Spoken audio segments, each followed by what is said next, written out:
Well, they're fit and healthy, but struck down with COVID-19. Tonight, young Australians fighting a virus that strikes people of all ages, and all say they've been to hell and back. There were moments in the hospital that I thought I'd never see my family again. When I find out, you have no idea.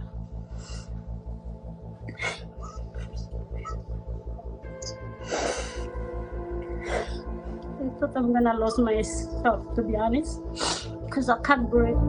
They're young, fit, and have suffered COVID-19. You're not bulletproofed by being a younger person when you get COVID. You can get just as many nasty side effects. You know, imagine if you gave it to a family member who then got seriously ill or even worse, died from it. I mean, you'd fall to bits. You'd never forgive yourself. I couldn't sleep at night because I couldn't take a full breath, and to even walk to my front door or to take a few steps, I was gasping for air and was blacking in and out. While some have already beaten the virus, their biggest concern now is the unknown. How will this affect them in years to come? We really don't know what's happening. That's the scary thing. I don't know what's going to happen long term. Is it going to continue? Is it going to mutate? I don't know. Anna Liptak is 46 years old. The mother of two, is a fitness coach and avid runner. As well as testing positive to coronavirus, she developed pneumonia and now suffers extreme fatigue. I feel like I've spent most of 2020 in bed, which has been really frustrating. I'm a fitness trainer and I train people to be fit and healthy. Anna was the first coronavirus patient in Adelaide. Taken straight to hospital, she was sealed off from the outside world behind double glass doors for days. One of her teenage sons also contracted the virus, while Anna is still feeling its impacts.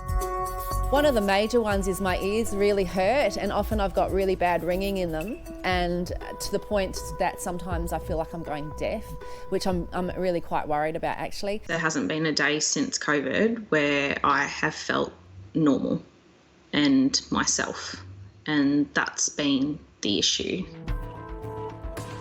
For young mum Amy McKenzie, her coronavirus diagnosis came as a shock. It was extremely scary when you can't breathe, particularly as a 30-year-old who's normally fit and healthy. That's a terrifying situation. After recovering in hospital, Amy says she still suffers side effects, including heart problems, numbness in her hands and feet, and persistent headaches. I think a lot of people in my age bracket or younger sort of feel that they're potentially more invincible because we hear so much about the elderly and the nursing homes, and that's just not the case.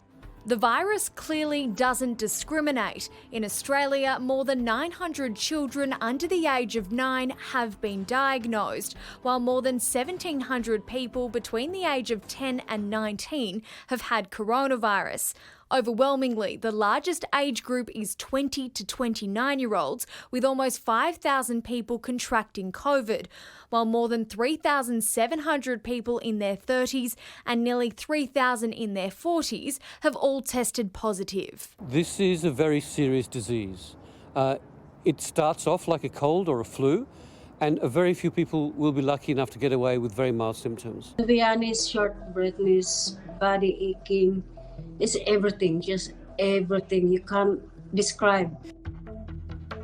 Maria Bradford is a frontline healthcare worker. She contracted the virus while working in Victoria's aged care crisis, helping those most vulnerable.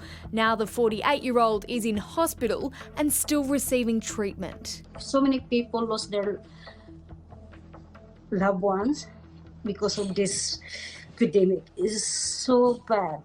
It's really, really bad. What we know is this disease is now affecting small blood vessels. Melbourne doctor Mukesh Haikawal. So every organ has got a blood vessel going through it, and that's why you can get kidney damage, that's why you can get heart damage, and that's why you can get brain damage. Because this is real and it kills people. Brett Wood believes he caught the virus overseas. He was asymptomatic but has no idea if he infected anyone else.